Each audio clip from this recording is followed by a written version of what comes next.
Just a good morning.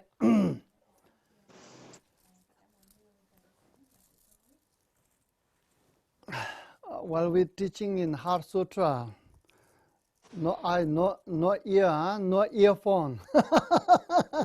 So I couldn't find earphone.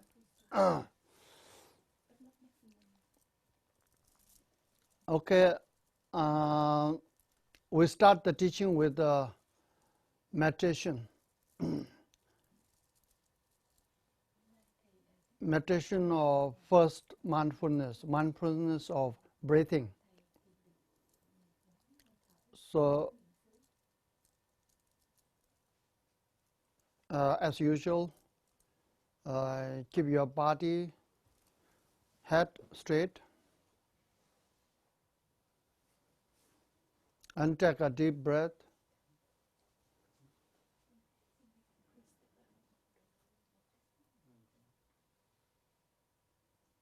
And then fully relax, physically, emotionally, mentally, fully relax.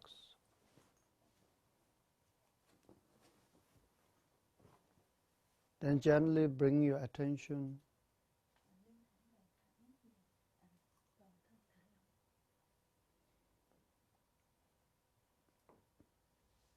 and watch the sensation of the breathing that happening through your nostril, inhalation, exhalation. You watch the every movement of inhalation and exhalation. Watch with a great alertness, without any tension.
Okay.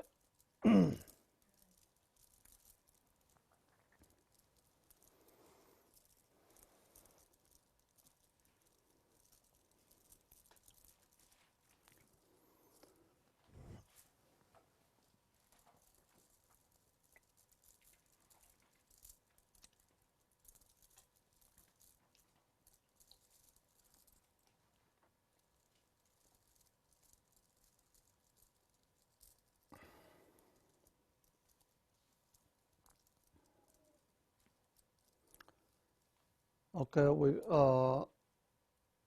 continue Heart Sutra teaching.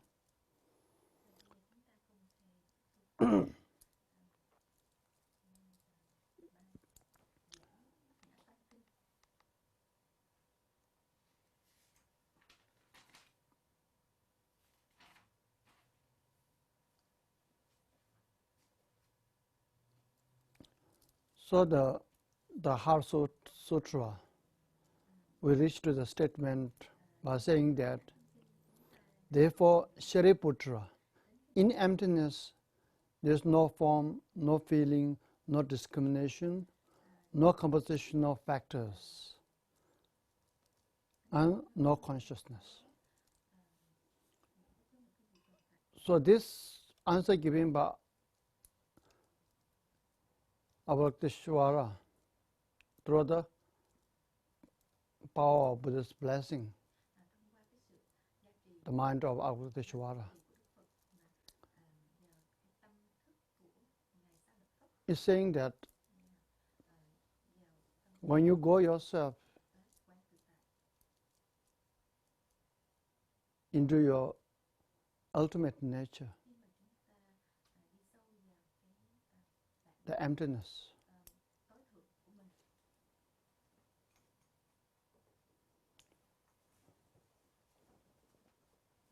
when you live in emptiness, in a meditation in emptiness,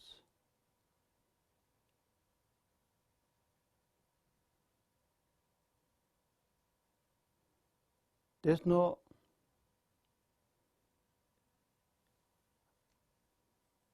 this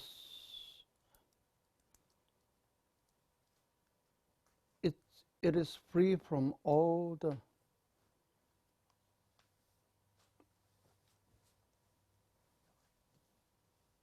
source of tension and worry. In its meditation,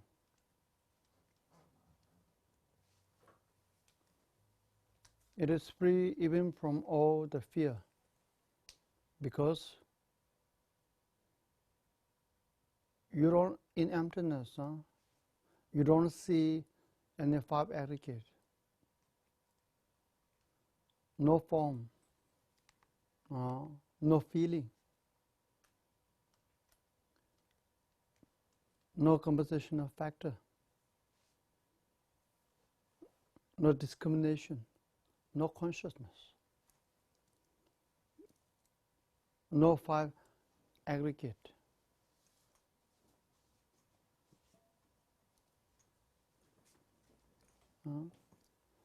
And then it says, therefore, Sharipura, in emptiness, there's no, not only you don't see any five aggregate, there's no eye, no ear, no nose, no tongue, no body, no mind, no form, no sound, no smell, no taste, no tactile object, and no phenomena.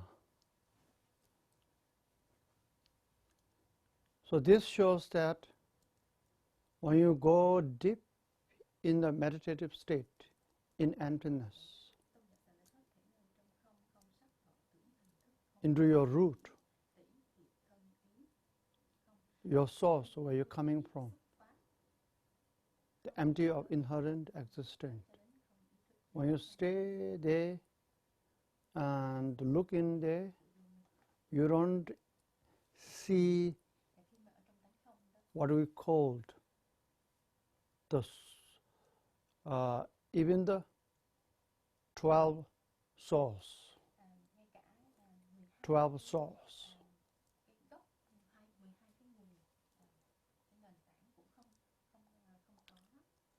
So these 12 souls,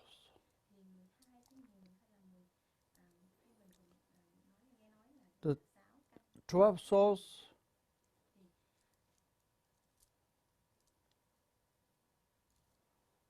first two set of souls.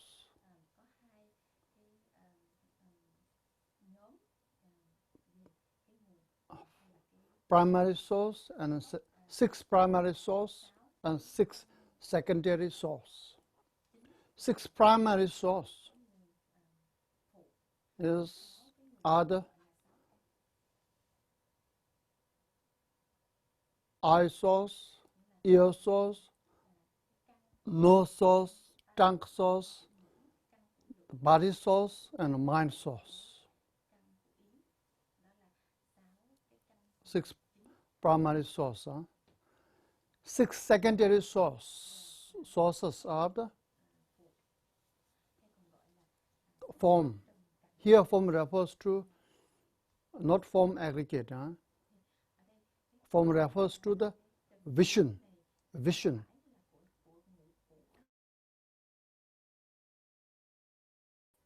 Sound source, smell source, taste source, tactile source, and phenomena source. So these 12 source. First 6 primary source, second primary source. Why these 12 source from the eye to the phenomena called source? Because they are the source of consciousness. They are where the consciousness is coming from. These 12 sources give rise to the consciousness. That's why they are called 12 sources.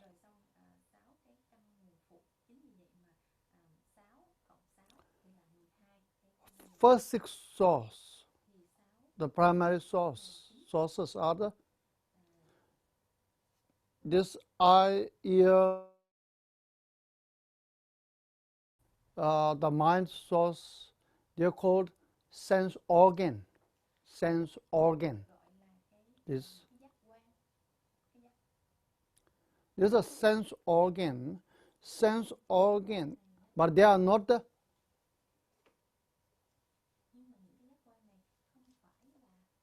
We call the sense power. Okay, the sense power. The sense power is not the sense organ. For example, I sense power. This I source refers to the I sense power. This I sense power is not the I organ. Our organ and I sense power is different. But I sense power is within the I organ.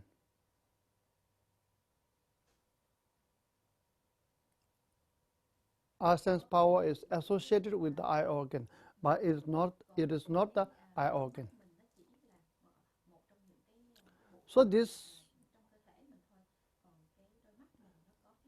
eye sense power give rise to the eye sense consciousness, you see. That's why eye sense power is called source. That's called primary source, because without eye sense power, you will not have the eye consciousness.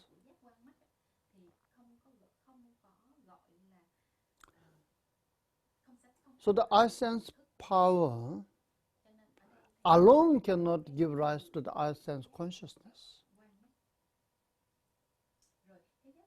It needs an object.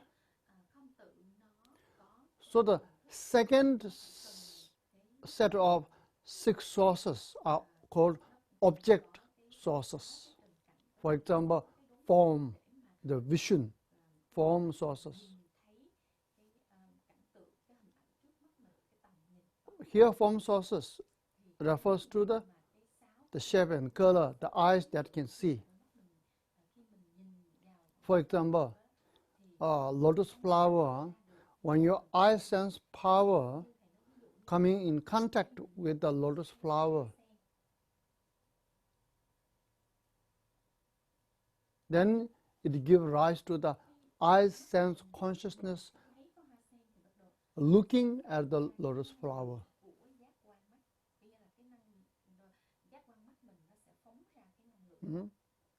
So the eye sense consciousness looking at the lotus flower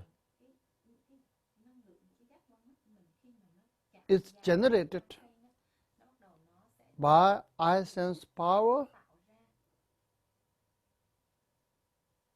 the primary source, and lotus flower, the object source. So if there is no lotus flower, the object source, you will not have the eye sense consciousness looking at lotus flower, right? If there's no lotus flower, but there's no eye sense power looking at it, coming to contact it, they also will not have the eye consciousness looking at the lotus flower.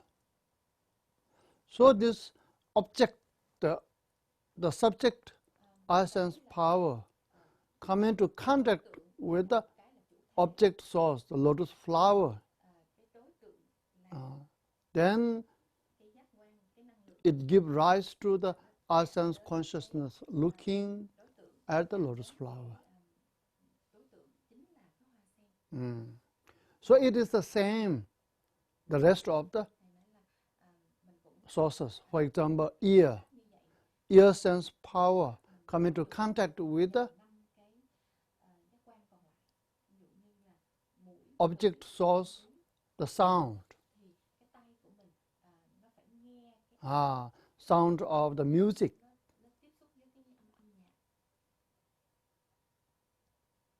Singing by birds, right?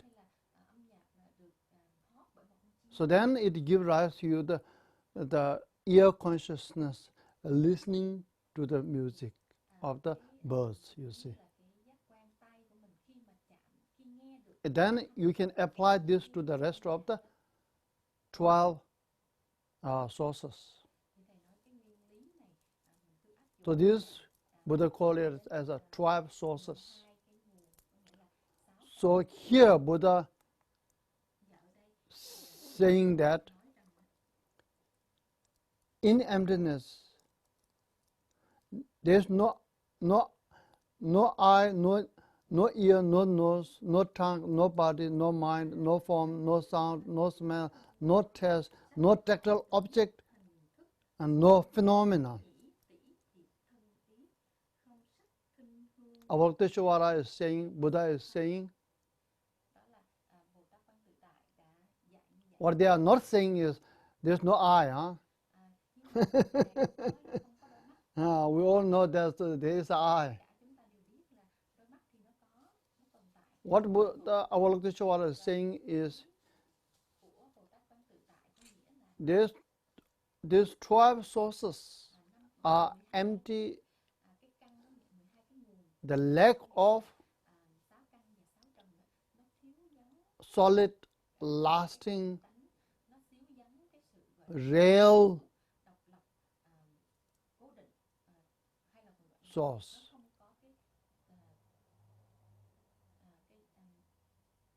And when you go into the meditation in emptiness,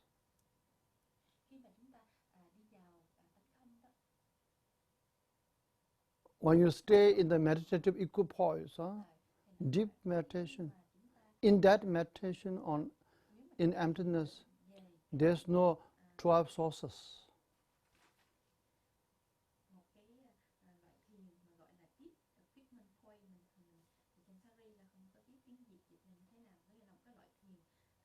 all the sources are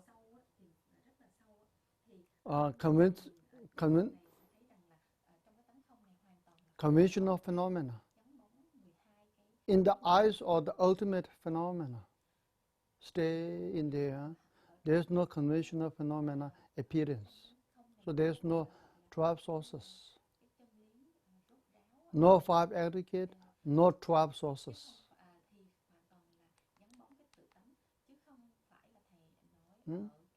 And then Buddha saying, continues to say,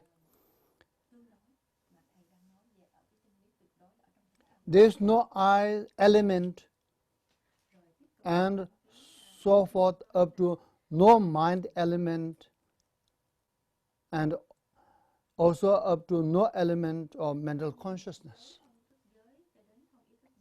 Here the Buddha and Avalokiteshvara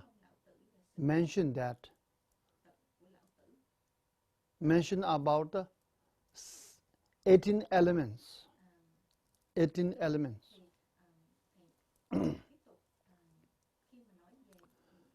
So these 18 elements are the,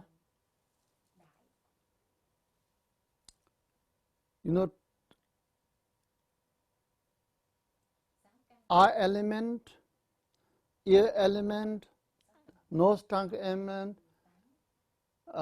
tongue element, body element, mind element, inner 6 element, then the outer 6 element, the form element, sound element, smell element, tactile element, Sutra, smell, the body element, and a phenomena element, outer 6 element. Then 12, then the element of the eye consciousness,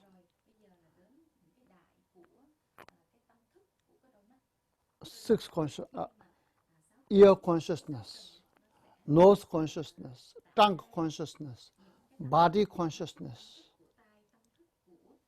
and mind consciousness. So all together 18 elements.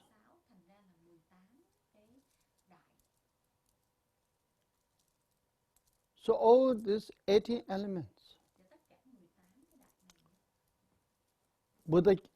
why Buddha mentioned these 18 elements? 18 elements is one of the comprehensive classification of phenomena. All the phenomena included in any of these 18 elements.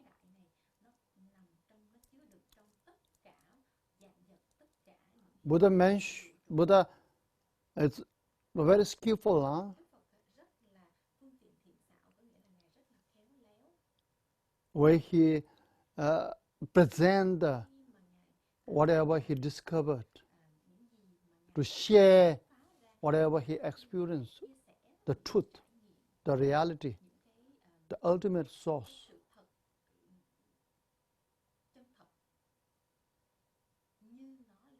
That awakens Buddha from the deep sleep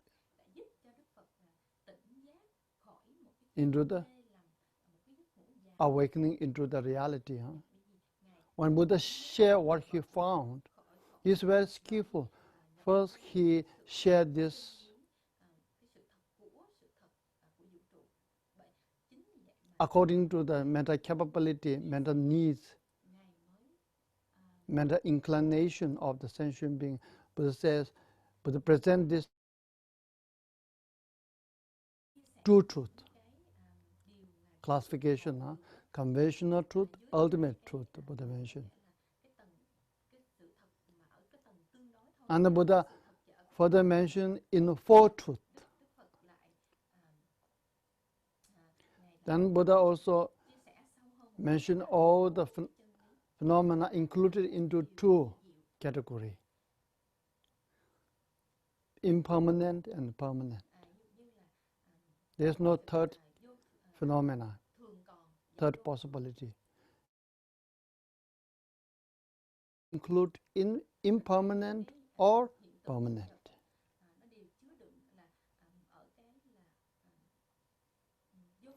And then Buddha, to give a further explanation, classification, Buddha say 5 aggregate, little bit more broader classification. Then Buddha expand that further. They say 12 source. You see. And Buddha even explain further in detail, very comprehensive. Buddha say 18 elements. So all the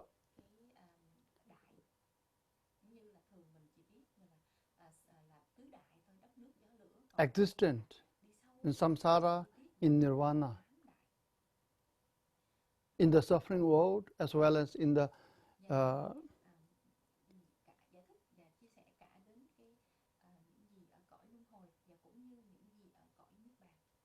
nirvana world.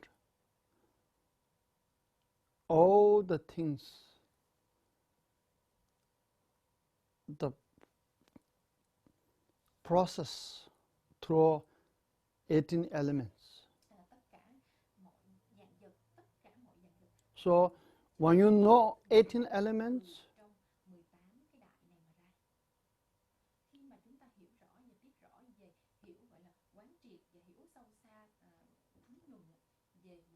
when you know it thoroughly,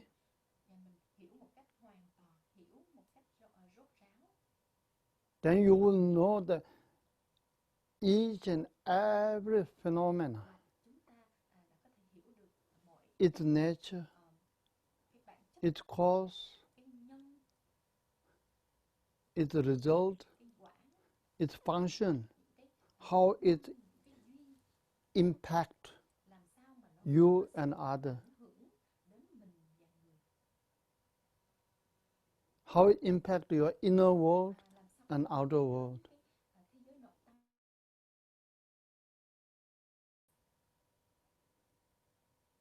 So when you understand this 16 element, then you know how to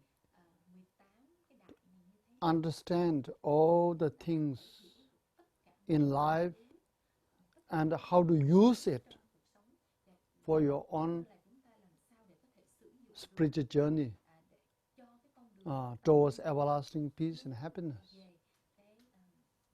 Dhammakaya.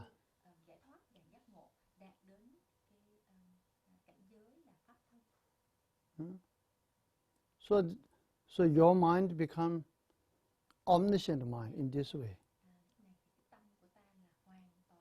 knowing everything. So once you know 18 elements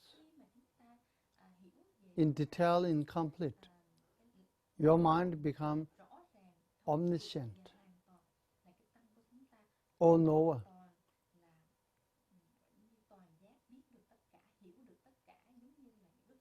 So there is no unknown.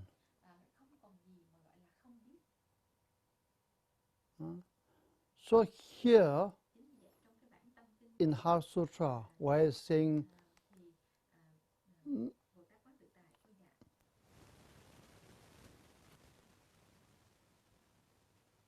there's no I elements up to no element of mental consciousness, means that even these 18 elements that constitutes all the existence phenomena, but they are not,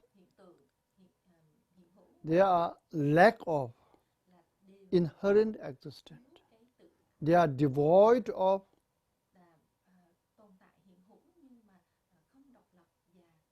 the lasting, the permanent exist from its own side. So when you go into meditation in the ultimate nature, emptiness, in that meditation, you don't see all these 16 elements. That's what Avalokiteshvara mean. That's what Buddha mean when he say no elements. Huh? And then, then further, Avalokiteshvara answer. Further, Buddha mentioned that there is no ignorant and no exhaustion of ignorant and so forth, up to no aging, death, and no exhaustion of aging and death.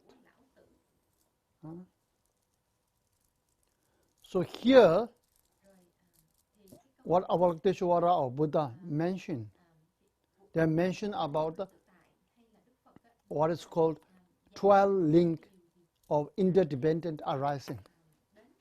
12 link of interdependent arising. Is showing the life will of the life.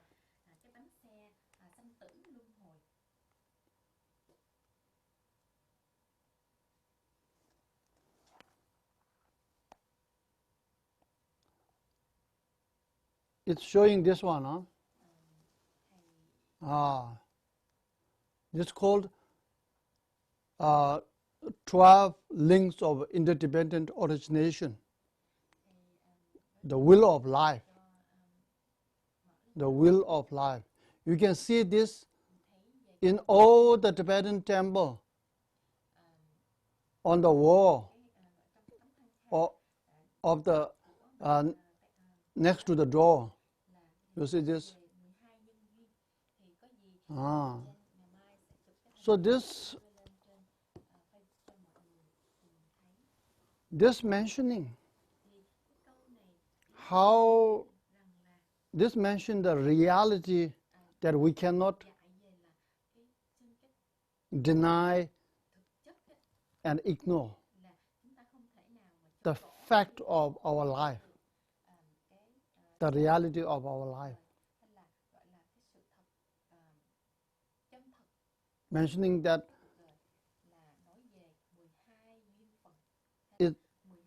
we are going through a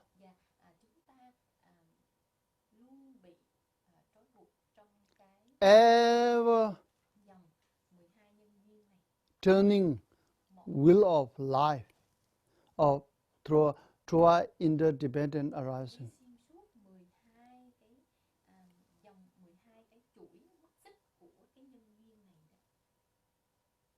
In circle. This is uncontrollable death and birth, like this. This is a very vicious circle that bind us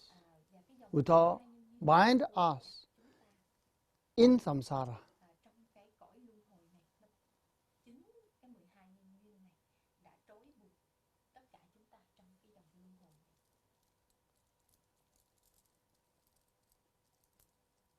So, what are the 12 links that we go through, circling around and around and around? So the 12 links that bind us into samsara, the chain of the will. This first one link is ignorant. The first link is ignorant. So here ignorance is not refers to not knowing only, not refers to merely not knowing. Ignorant here refers to misperception, misunderstanding,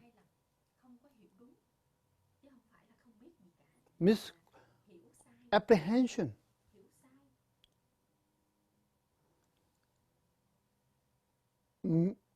mistakenly taking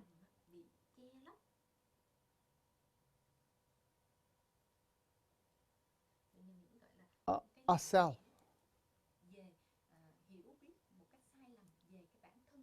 mistakenly taking I and the world exist from its side,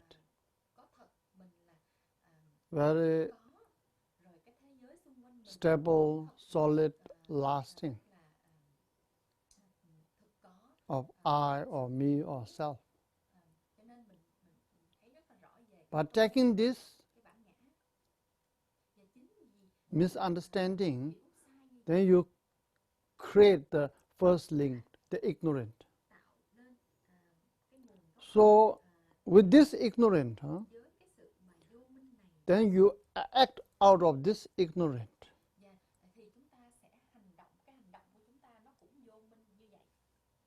You create action.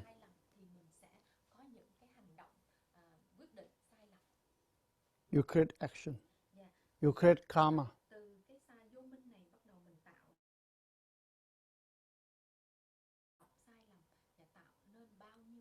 This action, this karma called throwing action, throwing karma. Why this action, this karma called throwing action or throwing karma? Because this karma or action throw your consciousness into the womb of mother. That's why this it's called compensational action. Compensational action. Throwing action, throwing karma. In this way, you establish the second link. Second link. You create the second link.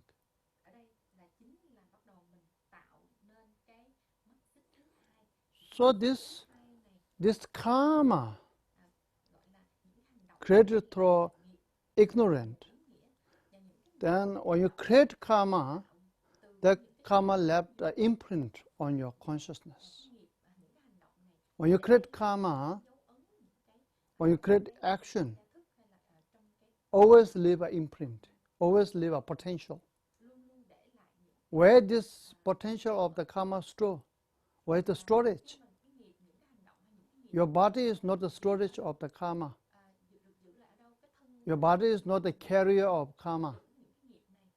If body is the one that carries the karma or the imprint of the karma, then when body burned, karma also burned.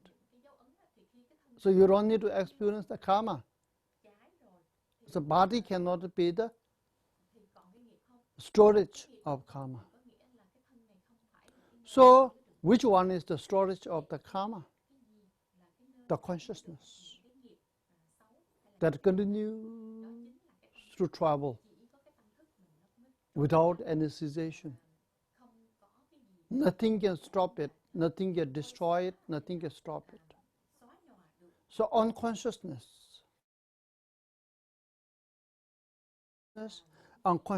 receive the imprint of the karma. This imprint of the karma on the consciousness, that carries the consciousness or move the consciousness into the union of father's seed and mother's ovum in the mother's womb. You know, carries the consciousness into it. In this way, then you created the third link of interdependent arising. Third link, the consciousness link. So when your consciousness enter into the oven of the mother and the father's seed in the mother's womb, then you created the connection between the body and the mind in the mother's womb. When in the mother's womb, your body and mind, now you call it conception, huh? Conceived a baby in mother's womb. When conceived the baby in the mother's womb, at that time, you have the form, you have the body, and you have the feeling, you have the perception, you have mental formation and consciousness. Basically, you have the 5 aggregate.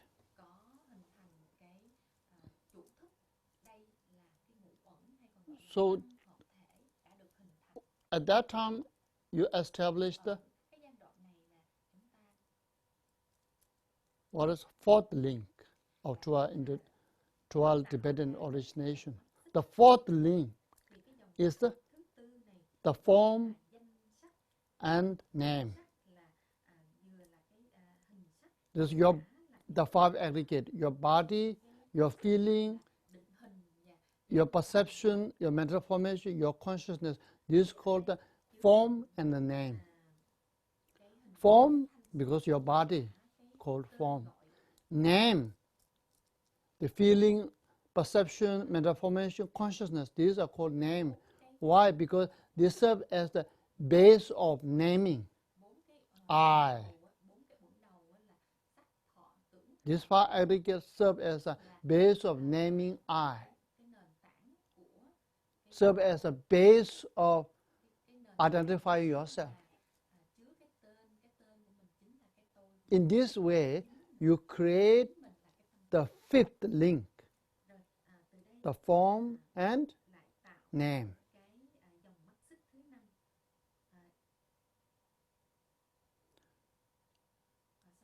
So from this, your body, your feeling, your perception, thoughts, and consciousness, when you have this, then it grows, and then it gives rise to the 6th source. Eye, nose, tongue, eye, ear, nose, tongue, body sources it generates, it creates.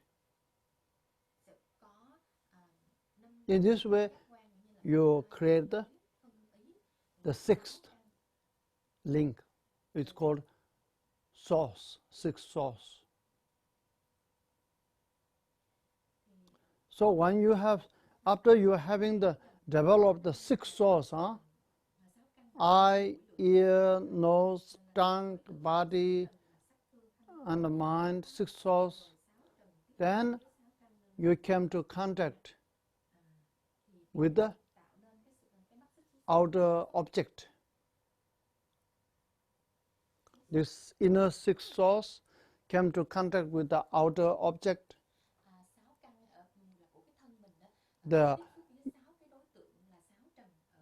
form, the shape, color, sound, smell, tactile, and other phenomena came into contact. When you come to contact, then you make a distinction. You make a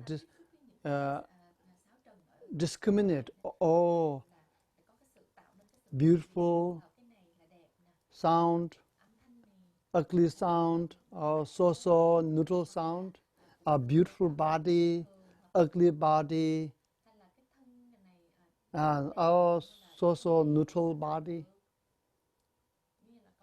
a pleasant smell, unpleasant smell, so-so. In this way, you create the 6th link. What is called the 6th link? Contact.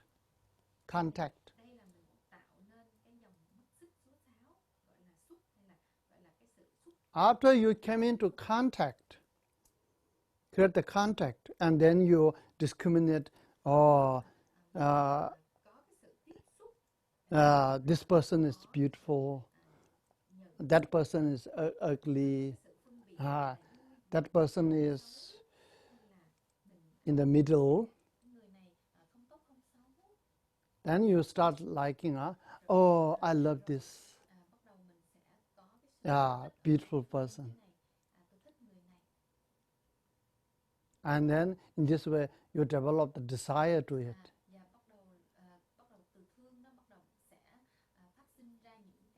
You have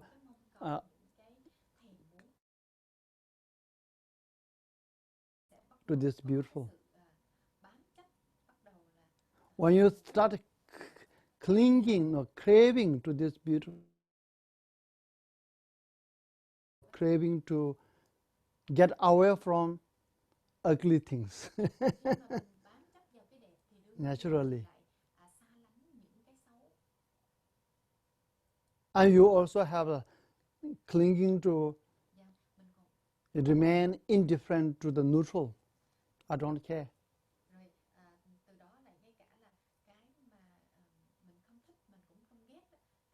You see, in this way, you develop the seventh link, the feeling of pleasant feeling, unpleasant feeling, neutral feeling.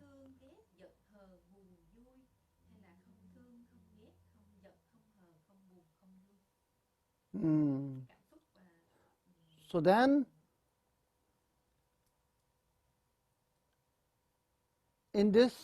with this feeling, then you start, when you have feeling,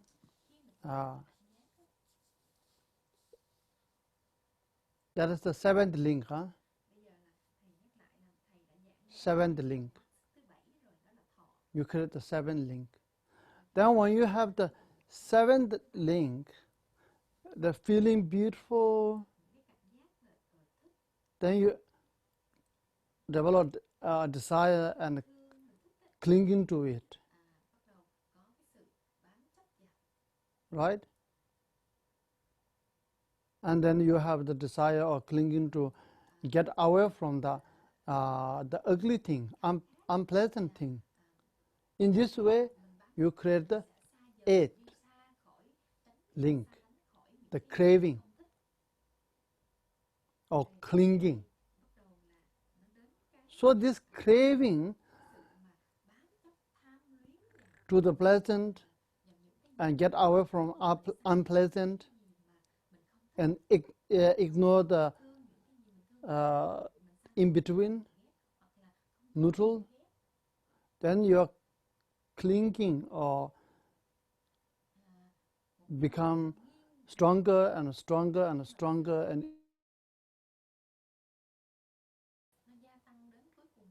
grasping, holding my possession, my. So in this way you develop the ninth link called grasping. Grasping.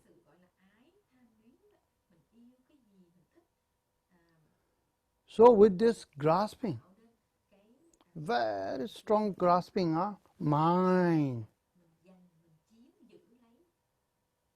Nobody can touch it, it's mine.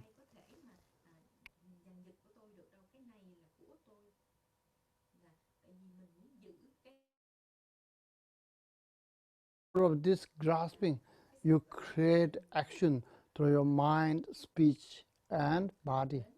You create action, karma. And this action then throw oneself, bring oneself into the next life, through the next life existent.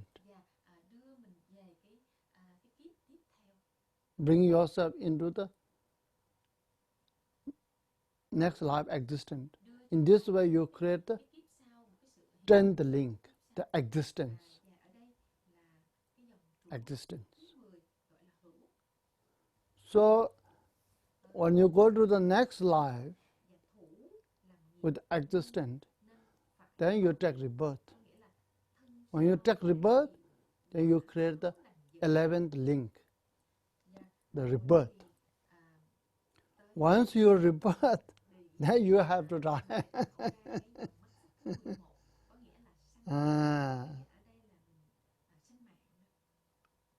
So in this way, you create the 12th link, the death.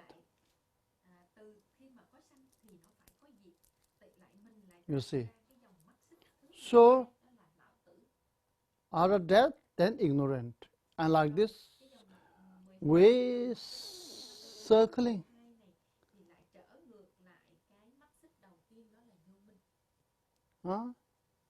We are traveling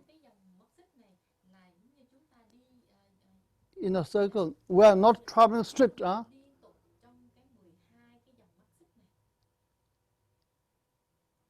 We're traveling around and around. It's very boring. We do the same thing again and again, millions of years, millions of life. It's not only very vicious, coming circle, uncontrollable birth and death. It's very boring, doing same thing again and again.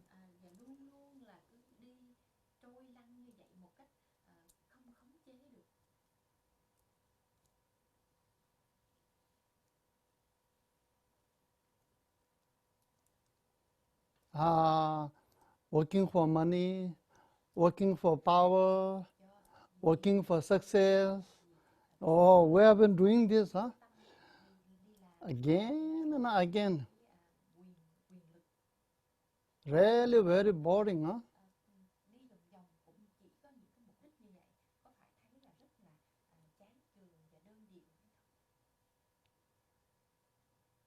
Until you cut this chain, you have to go through the same game. You play the same game,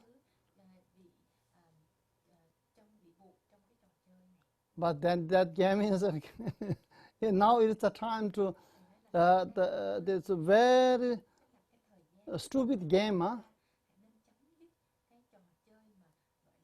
Again and again. So you have to cut it.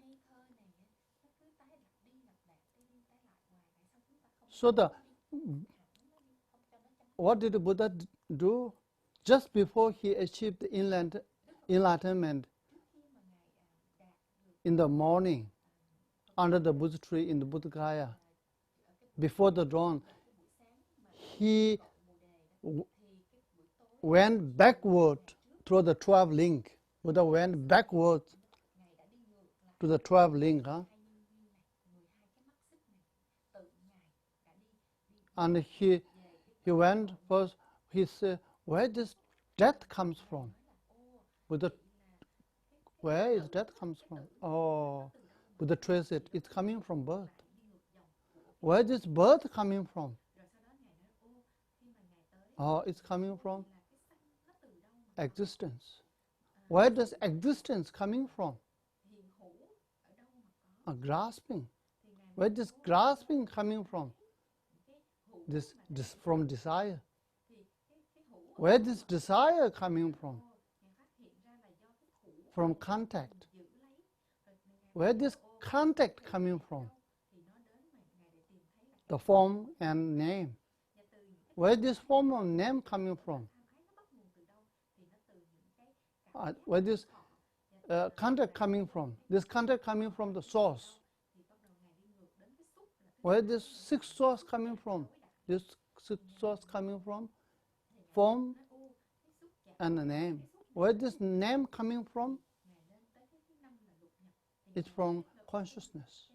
Where is this consciousness coming from? It's from action, karma. Where is this karma coming from? Or from ignorance.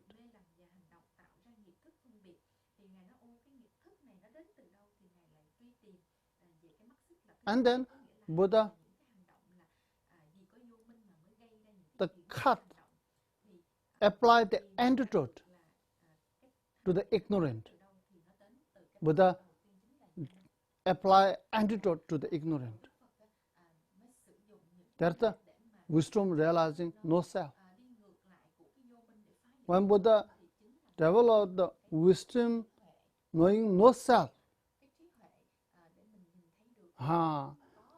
then Buddha's mind replaced with the wisdom. When Buddha's mind replaced the wisdom, the ignorant dropped. Ignorant dropped. When ignorant dropped, then it's a result. When the first link dropped, then it's a result. The action, karma dropped. When karma dropped, karma ceased, then the consciousness ceased to go into mother's womb. When consciousness ceased to go into mother's womb, then it sees the form and name. Form and name ceased, then its result also ceased. The source ceased. When source ceased, then its result, the contact ceased. Contact ceased, then feeling ceased. Feeling ceased, the craving, desire to the feeling ceased. When desire ceased, and grasping ceased. Grasping ceased, then existence ceased. Existence ceased, then birth ceased. Birth ceased, death ceased.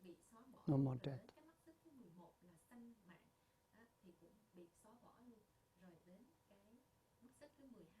So in this way, Buddha cut the 12 link by cutting the ignorant. Then Buddha cut all the rest of the 12 link.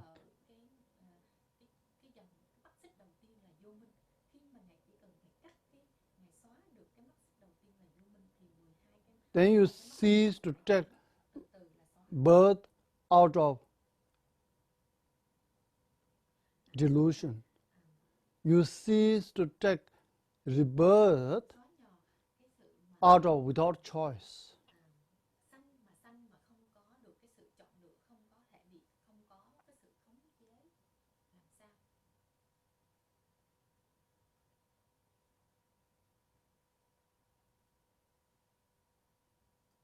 But Buddha did not escape from, Buddha escaped from samsara, but Buddha never escaped from world, okay? From life, But even though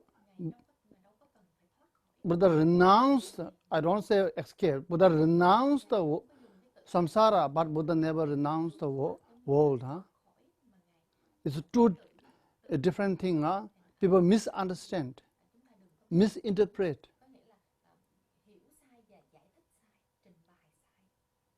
Renounce samsara does not mean renounce world. Renounce samsara means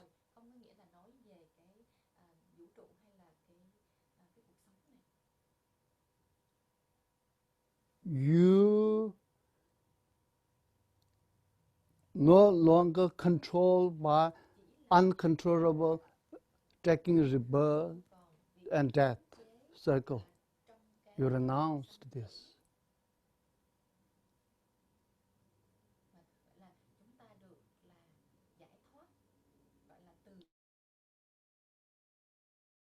But you still take birth. That take birth called uncontaminated birth. You still come to the, you still take birth. You still come to the world. Arhat. They take birth, uncontaminated birth. They take birth not without choice, not without delusion, not out of delusion, not out of karma. They take birth out of the choice. They take birth in the Pure Land.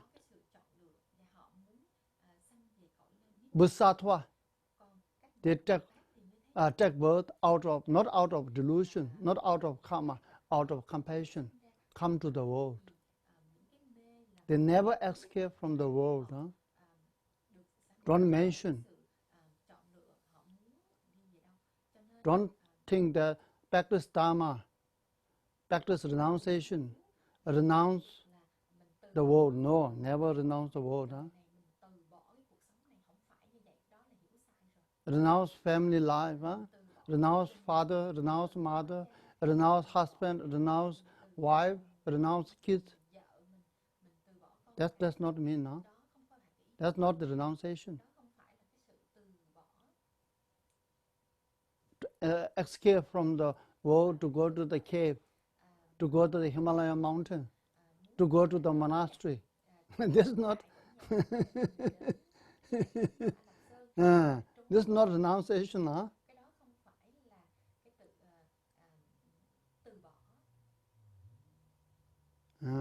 So you understand. So then, but after the Bodhisattva, they come back out of compassion to the world as an ordinary. Go into the mother's womb, conception baby, and then born out. But they have no suffering. They are no longer controlled by delusion, no longer controlled by karma. They work very happily, joyfully in the world to have other sentient beings, to share, to guide them, to inspire them happily. Huh?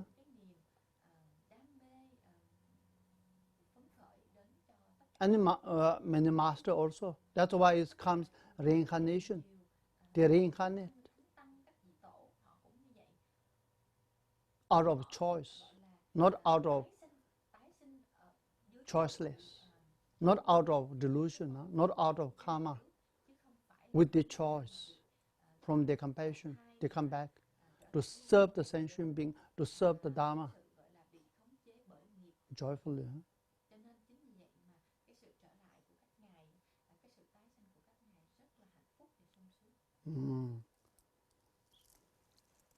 Huh?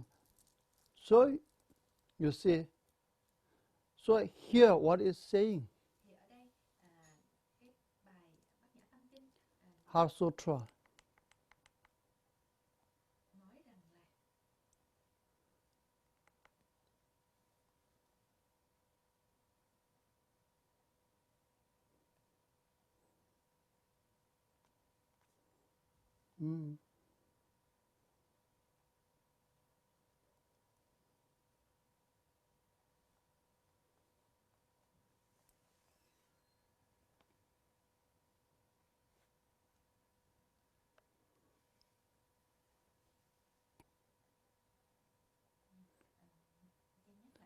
There is no ignorant, no exhaustion, ignorant, and so forth, up to no aging and death, and no exhaustion of aging and death.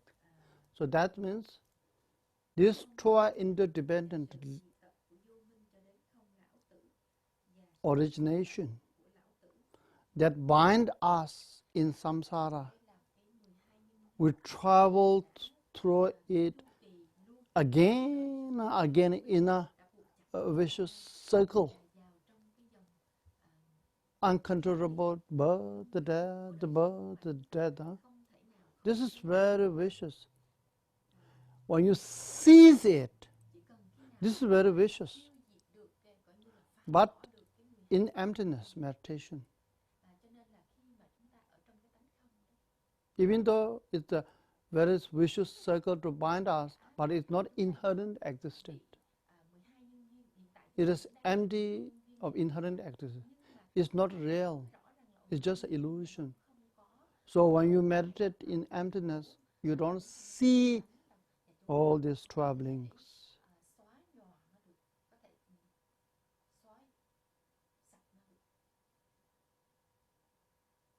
Not only you don't see this traveling, you also don't see the exhaustion of these travelings. Here says, no exhaustion of ignorant. Huh? In emptiness, even no exhaustion of, you don't see no exhaustion of these travelings.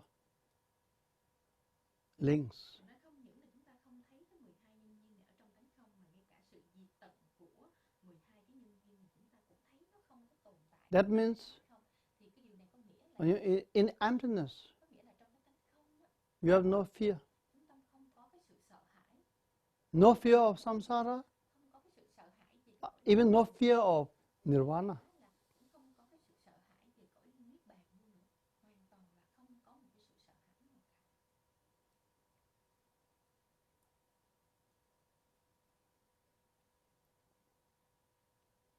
No longer controlled by samsara or nirvana.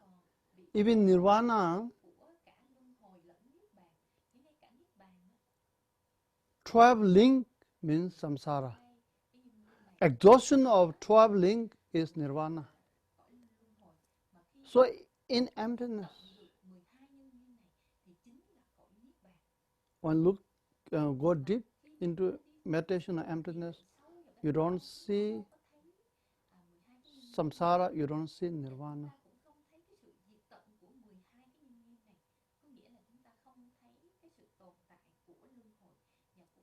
You are even fear of samsara. That means that no desire for nirvana, no desire for samsara. You know, desire is because no desire is nirvana, because desire is impure. Even though its object is very pure, huh? Nirvana.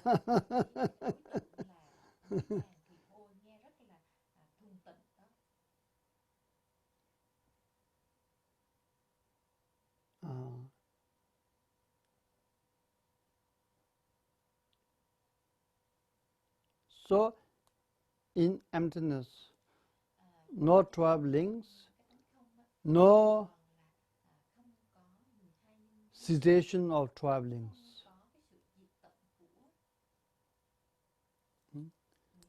Maybe it's hard for you to understand. Huh? Okay, then I think today we stop here. Huh? It's more than 1 hour. And then I take some question if you have. Kim, please.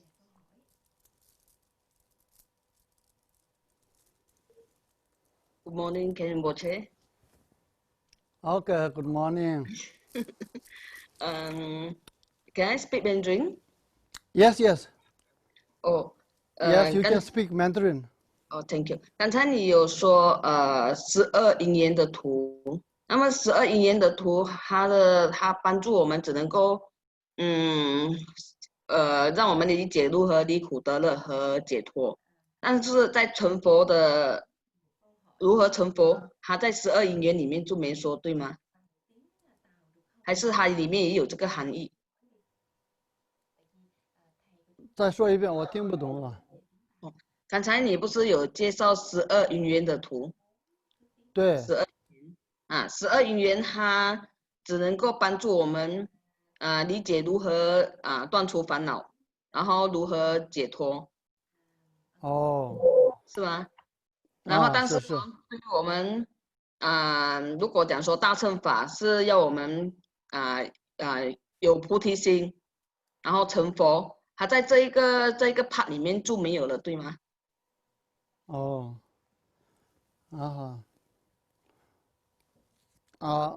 那我要回答 in English 啊。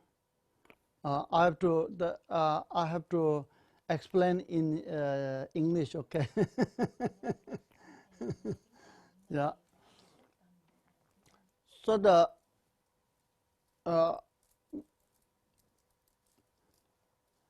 to get out of samsara,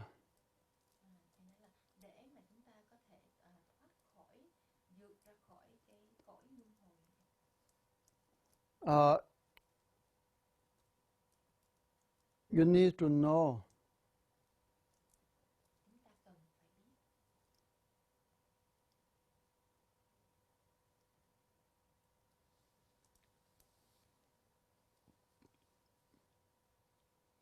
from where you live to where you live, by which means you live, who lives.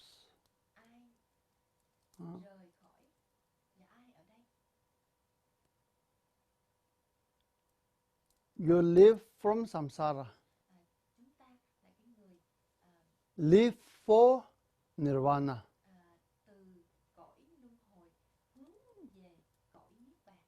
Taking which transportation you live, huh? Taking the transportation of wisdom. You say, I live from samsara to take the transportation of wisdom to the state of nirvana. I, who is this I?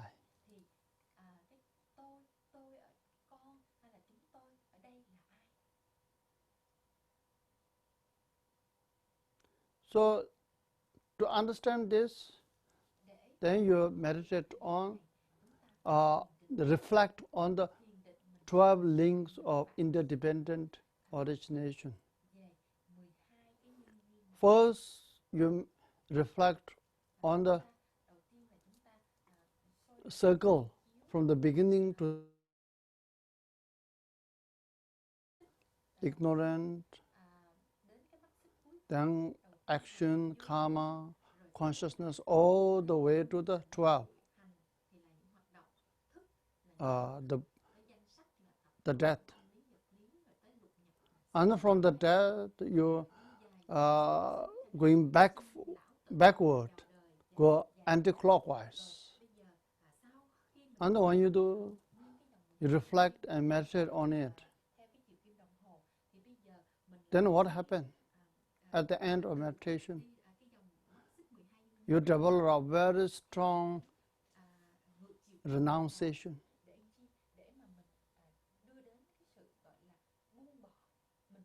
Very strong renunciation now. We call Nijung.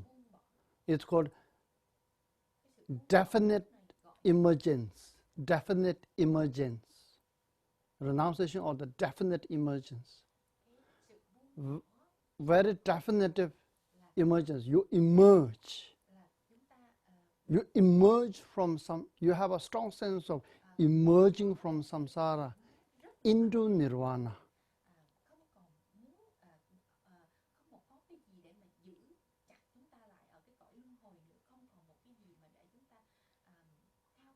So when you meditate like this, you develop a renunciation or the emergence. In that, the feeling, again the same, there's two different kind of feeling. Feeling of sadness and feeling of great joy. Feeling of sadness. Why? Because you feel like, oh, why I've been wasting my life all this year on a very absurd activities.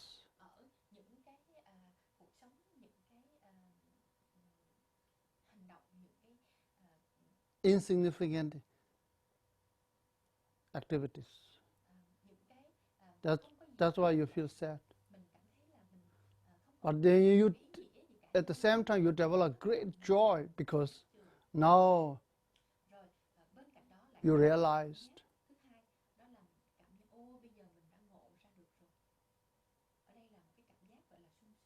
You awakened. You start awakening. No, dawn falls on you. Huh? So you get joy with this renunciation.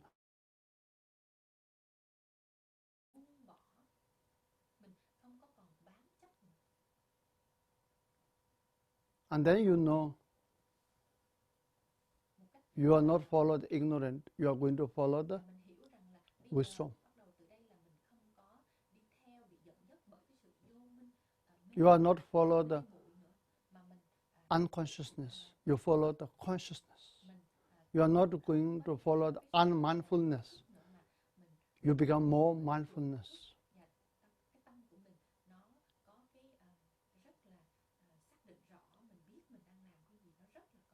You are not followed unawareness. You follow the awareness now.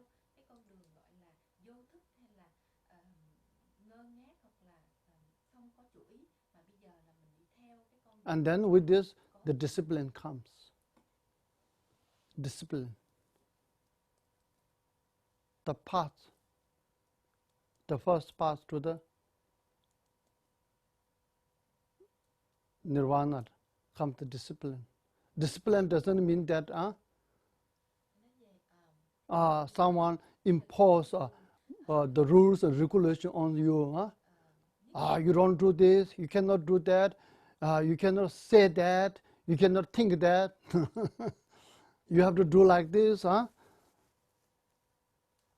You have to work like very gentle, very fact, very, very fact.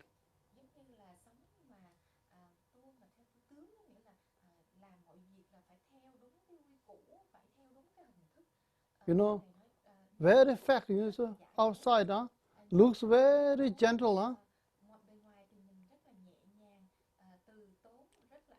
say very gentle, outside looks very organized, inside very chaos, chaos.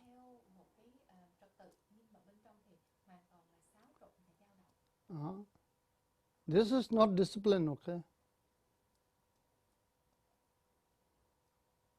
This doesn't awake you. This deceives you. Not only deceives other people, it deceives oneself. So no one can awake you because you deceive yourself.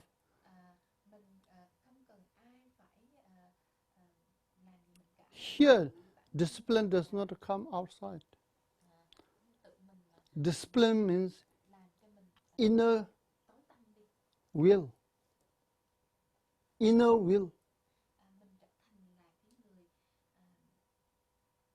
Inner will, no. Inner strong will. I don't lead my life. Chaos, reckless, unmindfulness, unconscious, unawareness. No, I don't want to do this. I have done with this. I'm finished. Now I want to follow the path of mindfulness.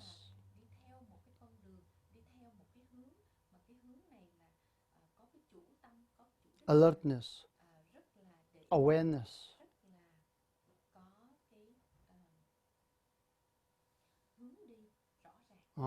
That will come up. That's an inner discipline. That's called discipline. Chutim.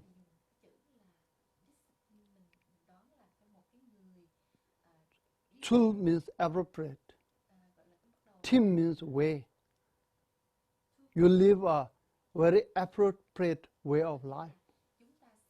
This is coming from you, not from scripture, not from teacher, not from Buddha, not from outside wants you to do this. You rely on Buddha's teaching, Buddha's instruction, Buddha's practice. You develop a certain the willpower within you. to lead an appropriate way of life. That's called the discipline. So this discipline then serves as a base of your life, your principle of your life, value of your life. Then you move out of this will.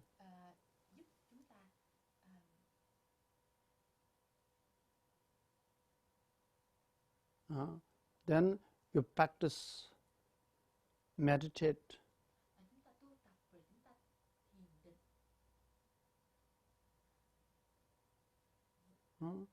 So then this slowly, gradually, you're getting closer to the nirvana.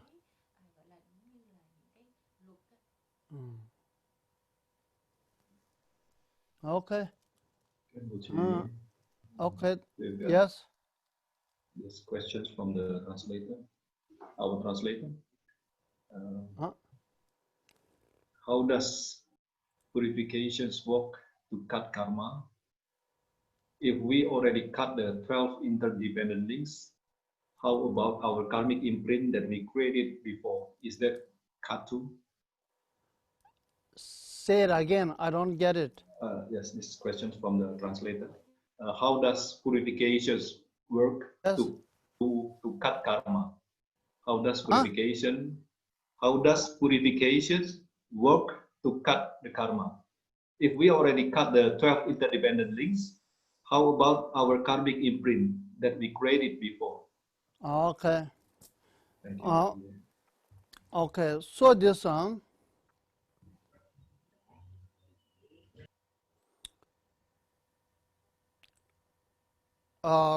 toward the meditation on 12 links,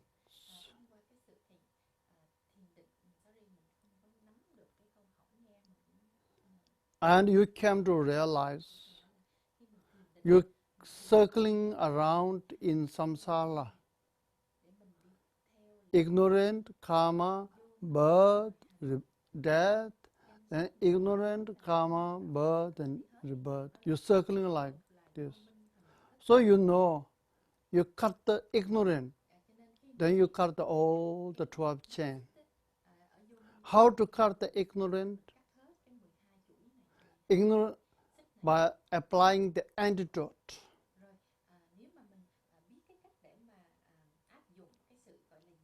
Ignorant, grasping at a self. Then you develop the wisdom, no self. Wisdom, no self, remove the ignorant, grasping at self. Remove the ignorant. Once you remove ignorant,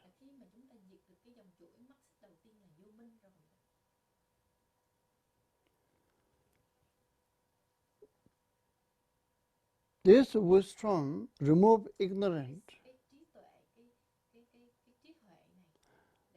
Then this wisdom, knowing no self, remove the ignorant. In this way, remove the 12 interdependent link. Then, when you remove this, it removes the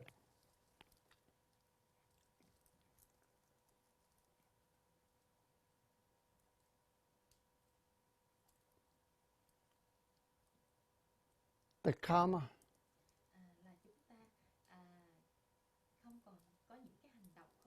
When it removes ignorant, it removes the ignorant once and for all. It takes the root of the ignorant. Uproot the ignorant. When it uproot the ignorant,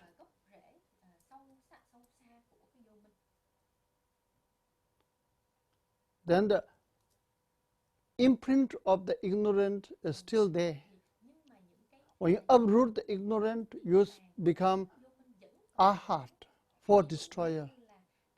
You gain the liberation. You achieve freedom.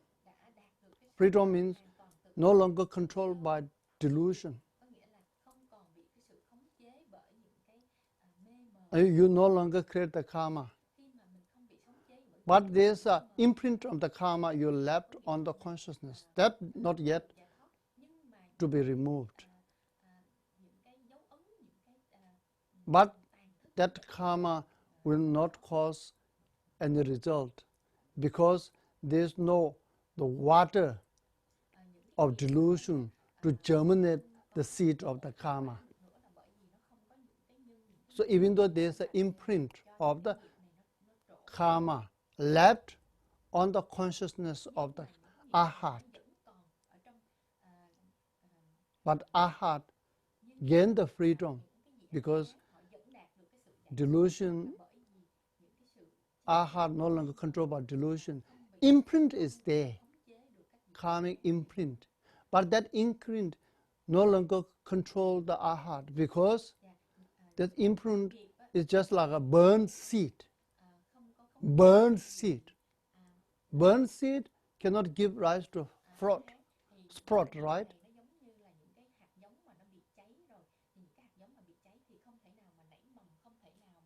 And there's no water of delusion to germinate that seed. So, but since seed is there, imprint is there, even though you gain the freedom, you have no suffering. Karma never controls you. You are out of karma rule. But since there is an imprint, that imprint obscures you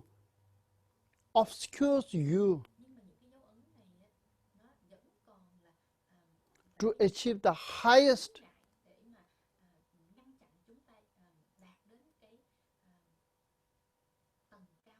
point of consciousness, to achieve the deepest point of consciousness. That's called Dhammakaya. And that imprint obscures you to see all the phenomena.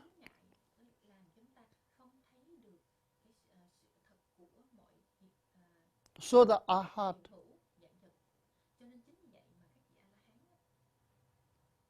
even though gain the freedom from delusion, no suffering at all, always in peace and happiness, no return back to samsara at all. Nevertheless,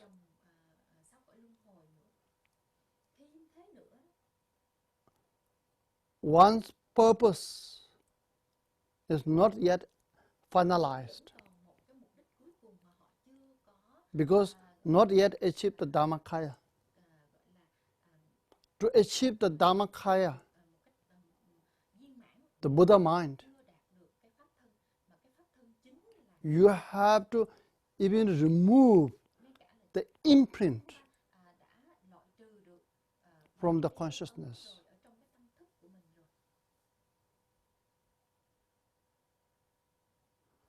How to remove this imprint?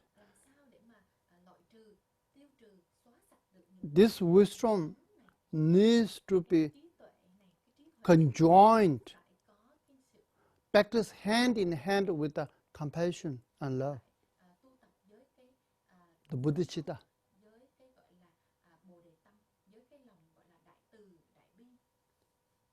So, arhat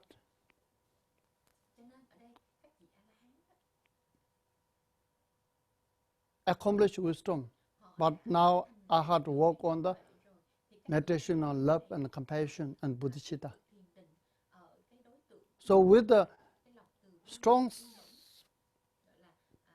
experience of love and compassion, bodhicitta, then this wisdom become very powerful. It deepens the wisdom, it enhances the strength of wisdom. So this wisdom even can remove the stain or the imprint of the karma from the consciousness. and thereby achieving the Dhammakaya. And thereby, when remove the imprint from the consciousness, then you see, when the imprint removed from the consciousness has no obscuration. So then this consciousness omniscient, see everything, and omnipotent everywhere.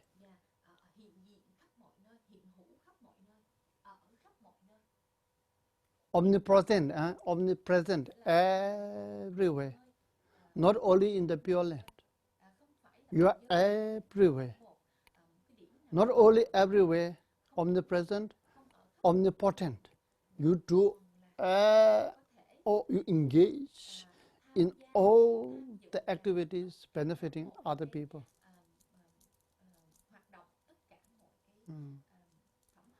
Okay, today here. Okay, thank you. Okay, we do the dedication.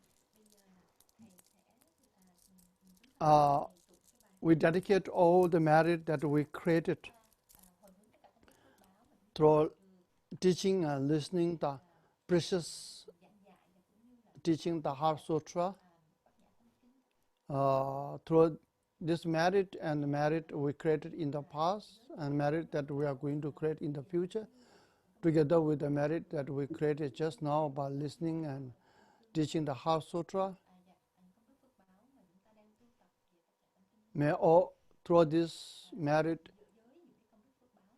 may all of us, may all the ignorant sentient beings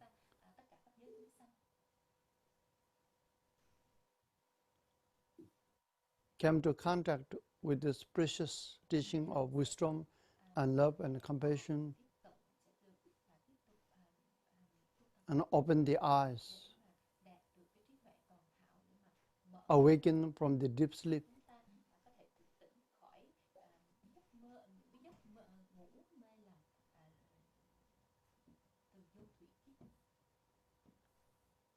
and achieve the wisdom and develop the love, compassion in their mind, and be able to live a very meaningful life, a peaceful life,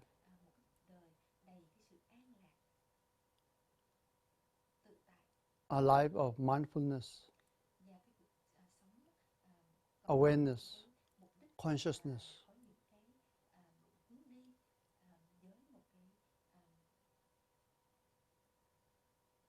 And there's the work towards the light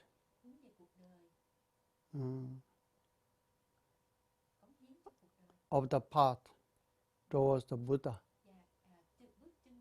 And they quickly progress along the path to Buddha, eventually achieve the state of Buddha.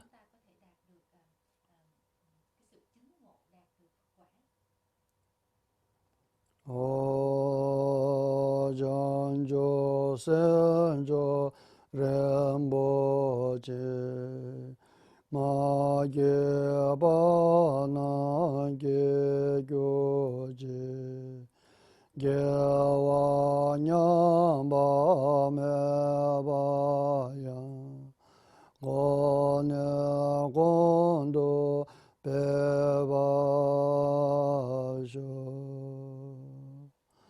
me me je de je re si de me ge be wa mo jambe ma je ge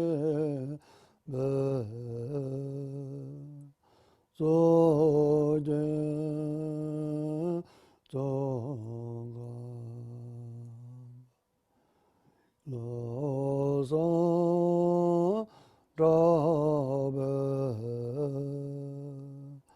jalo so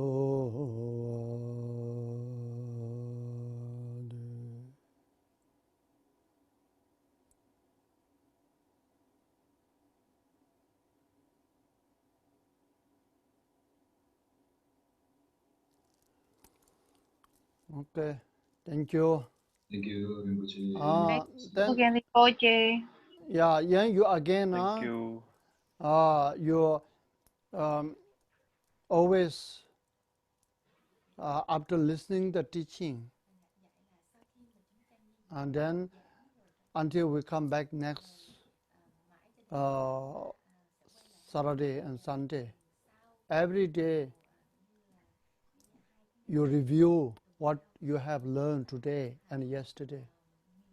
You review it. Every day you review it, you think about it, you reflect on it, and you meditate on it. Every day. Then what happens?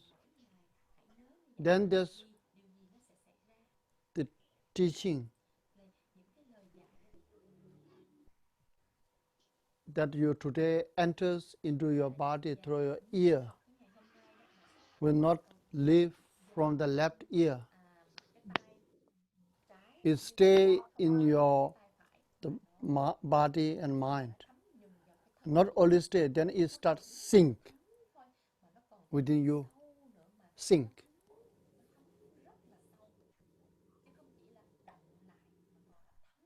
When this teaching sink within you, then it gives the nourishment to your consciousness.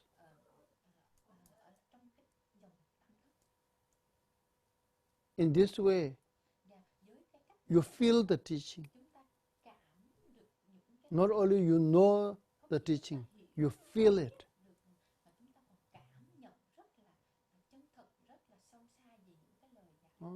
So don't live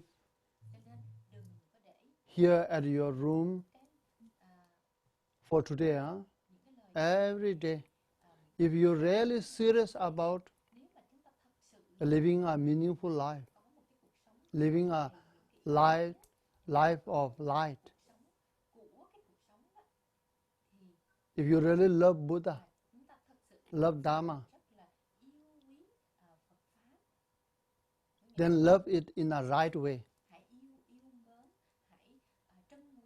Meaning that every day you listen again, review it, reflect on it, think about it. Every day. Then you will definitely feel it. That's what.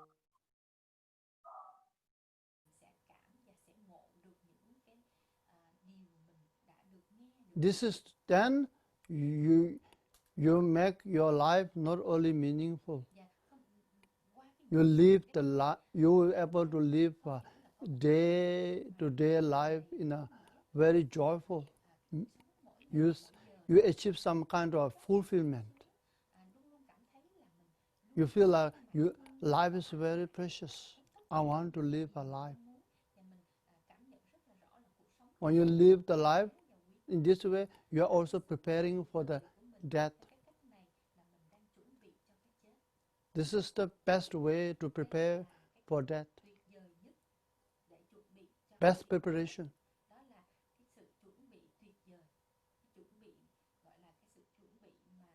When in this way, when death comes, you are ready. You feel like you are ready anytime.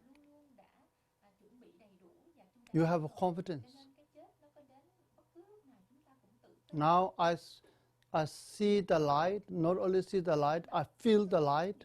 So when I die, I'm definitely going towards the light.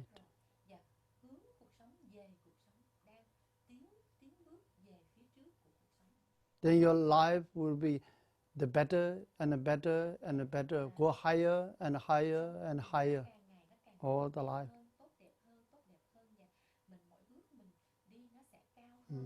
So I want you to do revision every day. Every day. But this is not the rule I'm imposing on you. So you don't need to worry about punishment. Penalty.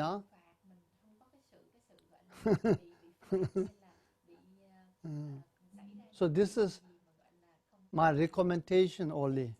This is my advice, instruction only.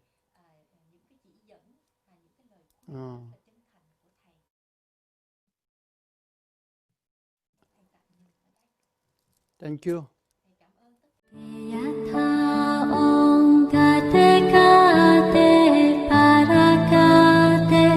Para